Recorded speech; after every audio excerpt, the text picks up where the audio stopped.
Hello everyone. मैं complaint नहीं कर रहा, पर मेरे बच्चे मुझे कभी अपनी किताबें नहीं देते थे पढ़ने के लिए। अभी वो यूनिवर्सिटीज़ में हैं, पर जब स्कूल कॉलेज में भी थे, तब भी मुझे कभी अपनी फ़िक्शन, नॉन फ़िक्शन बुक्स छूने भी नहीं देते थे। वो इसलिए क्योंकि वो कहते थे कि मैं उनकी किताबों पर लिख देता हूँ, अंडरलाइन कर देता हूँ, निशान लगा देता हूँ, जिससे उनकी किताबें खराब हो जाती हैं and they are unable to read it, enjoy it thereafter. जबकि मेरी प्रॉब्लम ये है कि किताब पढ़ते-पढ़ते जहाँ भी कोई अच्छी लाइन लगती है, तो मुझे उसे अंडरलाइन करने की आदत है। पेज को पढ़ते-पढ़ते कुछ दिमाग में आए, तो उसे वहीं पर लिख देने की आदत है। अगर ना लिखूँ, तो वो भूल जाता है। मेरा ये मानना है कि जब आप कहीं भी अंडरलाइन करते हैं, तो आप वहाँ कागज़ पर अंडरलाइन नहीं करते, अपने दिमाग में अंडरलाइन करते हैं। आप अपने दिमाग में गूँजते हैं कि ये इम्पोर्टेंट लाइन है, इम्पोर्टेंट याद रखने वाली बात है। अंडरलाइन्ड लाइन दोबारा कभी कोई पढ़े ना पढ़े, पर दिमाग में वो अंडरलाइन वाली फीलिंग उस बात के लिए हमेशा एच हो जाती है। इसी तरह मेरा मानना है कि कोई भी किताब एक इंफॉर्मेशन, नॉलेज प्रोवाइडर होने के साथ-साथ थॉट प्रोसेस को ट्रिगर भी करती है, सोचने को मजबूर करती है। और क्योंकि सोच, थॉट पेरिशेबल कमोडिटी है, इसलिए जो आप सोच रहे हैं, अगर आप उसको तुरंत कहीं दर्ज ना करें, रिकॉर्ड ना करें, लिखें ना, तो बहुत मुमकिन है कि वो विचार खो जाएँगे, छिटक जाएँगे, भूल जाएँगे बाद में। यही कारण है कि जब मैं कोई किताब पढ़ता हूँ, तो खुलकर अंडरलाइन करता हूँ और साइड में, मार्जिन्स पर, ऊपर, नीचे स्पेसेस में अपने रिफ्लेक्टिव थॉट्स लिख देता हूँ, पैराग्राफ्स को सर्कल करता हूँ। मैंने कोई किताब पढ़ी है या नहीं पढ़ी, इस बात का पता आप इस बात से लगा सकते हैं कि उस पर मेरे निशान हैं कि नहीं हैं। और कितनी गहनता से पढ़ी है और कितनी अच्छी किताब है, इसका अंदाज़ा आप इस बात से लगा सकते हैं कि कितने निशान हैं उनके पन्नों पर, कितने हैंड रिटन नोट्स हैं।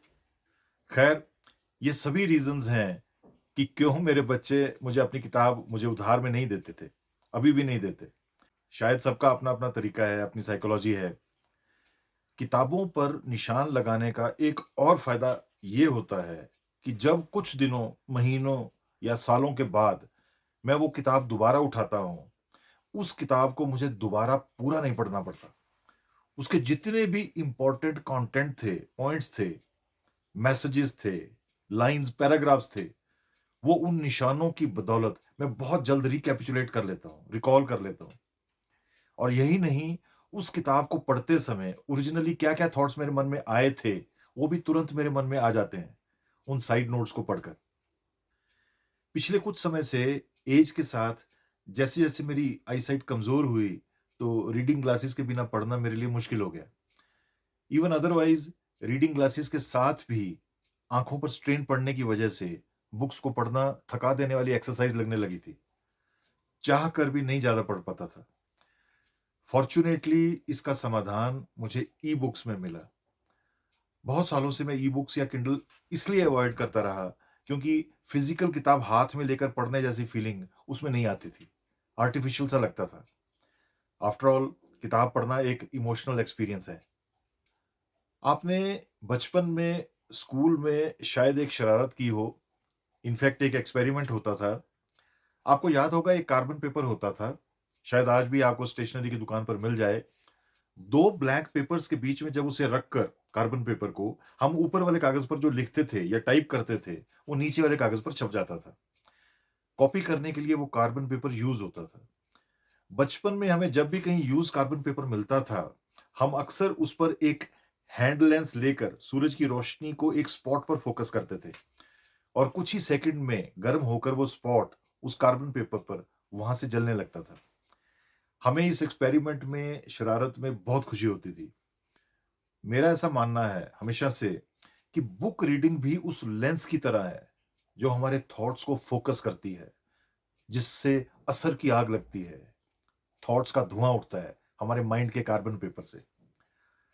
खैर, तो आईसाइट की वजह से जब मैंने ई-बुक्स, किंडल की ओर दोबारा रुख किया, उसको यूज़ करना शुरू किया, तो मुझे किंडल के कई बेनिफिट्स पता चले, जो पहले पता नहीं थे। हालाँकि शुरू में जब मैंने किंडल डिवाइस खरीदा, तो मुझे बहुत पसंद नहीं आया।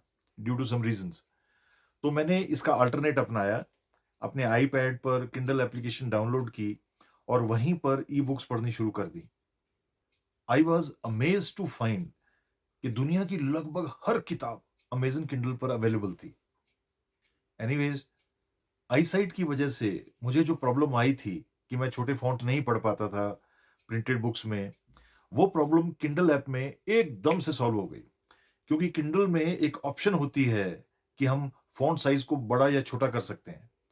टेबलेट की बड़ी स्क्रीन पर, 10-12 इंच की स्क्रीन पर जब हम फॉन्ट भी अपने हिसाब से एडजस्ट कर लेते हैं, तो बिना रीडिंग ग्लासेस या बिना स्ट्रेस के मेरे लिए पढ़ना फिर से पॉसिबल हो गया। And I again started enjoying reading books. दुनिया में अधिकांश लोगों ने ई बुक्स को, टेबलेट्स पर ई बुक्स के कंसेप्ट को काफी देर तक एक्सेप्ट नहीं किया था। पर hats off to Jeff Bezos and the creator team of Kindle device and application कि उन्होंने हार नहीं मानी।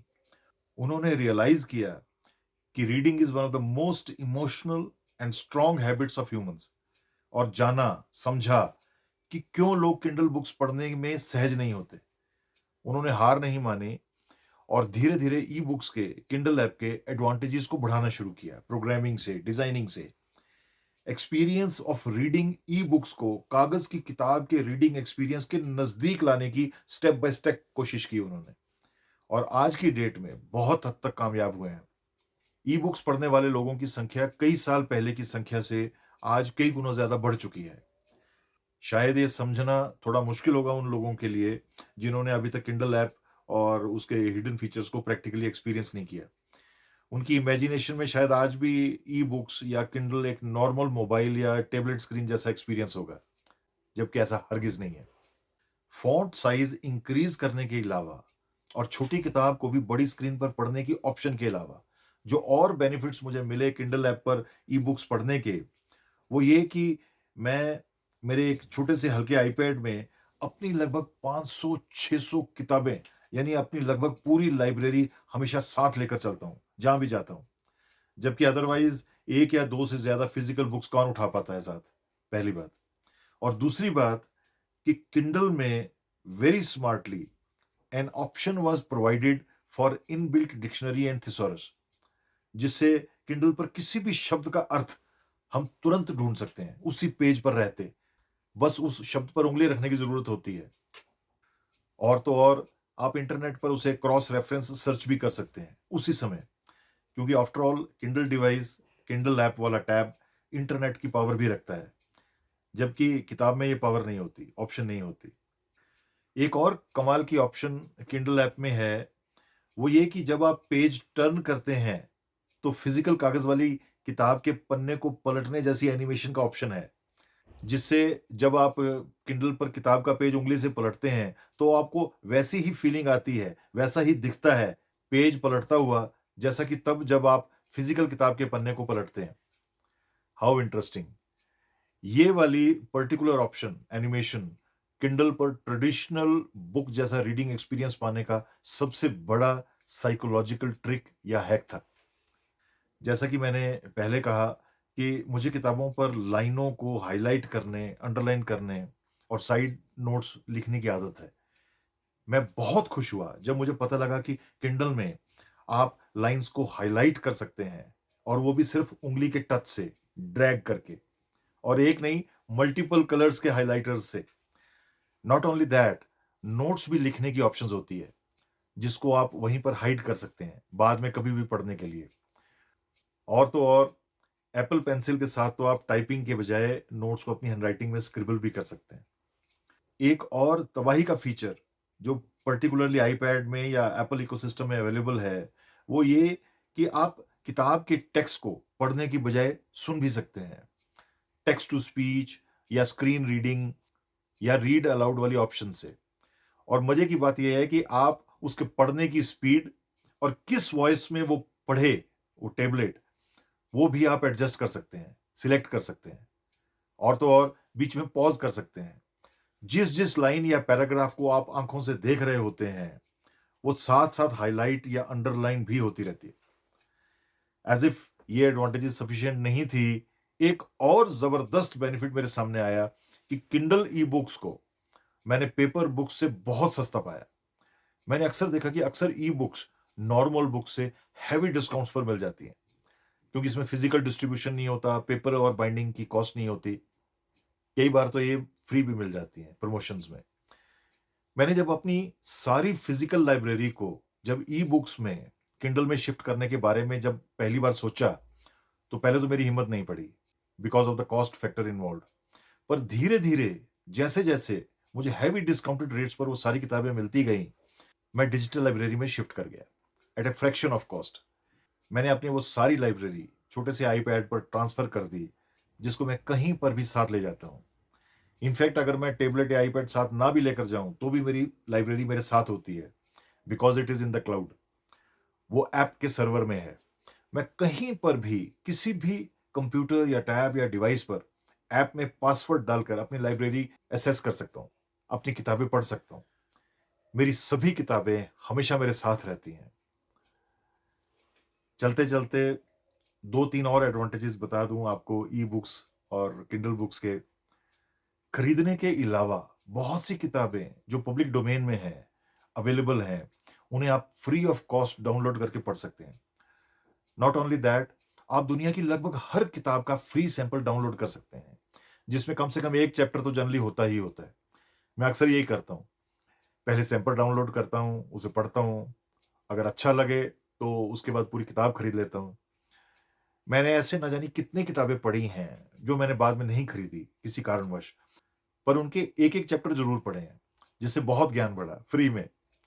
जब भी मैं कहीं पे कोई फिज़िकल किताब देखता हूँ, तो उसे देखकर मुझे एक बड़ी नॉस्टैल्जिक फीलिंग होती है। दिल करता है कि अभी खरीद लूँ। अब किंडल ऐप की इतनी आदत पड़ चुकी है, उसके एडवांटेजेस की, कि चाह कर भी प्रिंटेड बुक्स पर वापस जाना अब मुझे बहुत असहज, डिफ़िकल्ट और इम्प्रैक्टिकल लगता है। ऐसा नहीं कि अब मैं प्रिंटेड बुक्स नहीं खरीदता। कई बार बुक फेयर में बहुत सस्ती मिल रही होती हैं, या जब कोई रेयर बुक दिखती है जिसका ई वर्ज़न अवेलेबल नहीं होता, तो मैं खरीद लेता हूँ। भले ही उसके लिए मुझे रीडिंग क्लासेस पर डिपेंड करना पड़े, थोड़ा डिस्कम्फर्ट हो। मज़े की और बात ये है कि मैं अपनी ये सारी डिजिटल लाइब्रेरी अपने बच्चों के साथ, अपने परिवार के साथ शेयर कर सकता हूँ। मेरे जाने के बाद भी मेरी ये किताबें उनके पास हमेशा रहेंगी। वो दुनिया में कहीं पर भी हों, वो मेरी लाइब्रेरी एक्सेस कर सकते हैं। जस्ट वहाँ इंटरनेट होना चाहिए और कंप्यूटर या टैबलेट कोई डिवाइस होना चाहिए उनके पास। और मज़े की बात तो ये है कि उन्हें मेरी इलेक्ट्रॉनिकली हाइलाइटेड लाइन्स और नोट्स भी दिख जाते हैं, हमेशा दिखेंगे। आजकल के बच्चे भी अजीब हैं, मॉडर्न तरीके से पुरानी कोई चीज़ पेश कर दो तो तुरंत एक्सेप्ट कर लेते हैं, अदरवाइज़ नहीं। आत्मा की तरह ई-बुक्स के पेज को कभी कीड़ा नहीं लगता, ना कभी इसमें मॉइस्चर आता है, ना कभी ये फटते हैं, ना ये कभी जलते हैं। ना ये किताबें कभी आपसे खो सकती हैं, ना पीछे छूट सकती हैं। बस इतना है कि इन किताबों में आप फूल नहीं रख सकते, जो सूखने के बाद आपको सालों बाद मिलें। उसके लिए कुछ किताबें कागज़ों वाली हमें फिर भी अपने सिरहाने या अलमारी में रखनी पड़ेंगी। Thank you for your time. God bless you.